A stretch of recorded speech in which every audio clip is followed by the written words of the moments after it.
election committee आहे उन्हीं के ओसी क्लास नॉलेज रही है आई उस्ताद जारे मसला शान में मुख्तसर मसला में चलाना दाल असली है जैसा जनरल पार्टी असांजी सभई दोस्त हमेशा आयो उन्हीं में जनरल पार्टी में बड़ी अटकल सा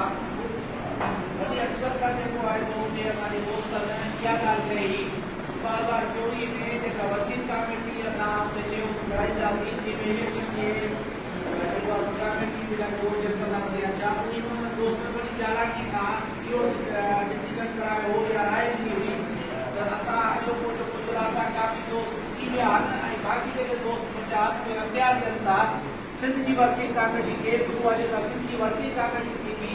उहा जेका फ़ैसिलो कंदी उहो असांखे क़बूल हूंदो तव्हां सभिनी दोस्तनि खे यादि हूंदी वरी उन वर्किंग कमेटी मंझि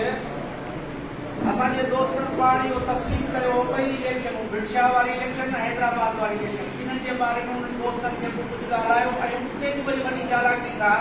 इहो चऊं था जो कोई वर्किंग कमेटी जो इजलास मर्कज़ी कैबिनेट खे अख़्तियार ॾिए थो उहो जेको फ़ैसिलो कंदा असांखे क़ाबिल क़बूल वरी पोइ जॾहिं असां उन इजलास में मर्कज़ी कैबिनेट जे इजलास में असां इलेक्शन कमीशन जी का तश्कील ॾिनी उन खां बाद में हुननि दोस्तनि यू टर्न इहो मर्कज़ी कैबिनेट खे अख़्तियार आहे ई कोन इलेक्शन कमीशन चूंडण जनरल पार्टी वारी राय वर्किंग कमेटी वारी राय वरी जॾहिं मर्कज़ी कैबिनेट में असां डिसीजन वरितो हुन वरी यू टर्न वठी जॾहिं इलेक्शन कमीशन पंहिंजी ॿी टर्न जोड़ी त हुननि मर्कज़ी कैबिनेट खे अख़्तियार न आहे हालांकि जनरल पार्टी ॾाढी वर्किंग कमेटी खे पाण अख़्तियार ॾींदा आहे जनरल पार्टी इख्तियार ॾिए थी वर्किंग कमेटी खे वर्किंग कमेटी मर्कज़ी कैबिनेट खे जॾहिं डिसीजन वरितो हुननि यू टर्न वठी उन खां पोइ जेके बि अकोर्ट या फ्रूट हले थी पई तव्हां सभिनी दोस्तनि खे ख़बर आहे हैदराबाद में वरी सिविल में शीशन में वरी सदर में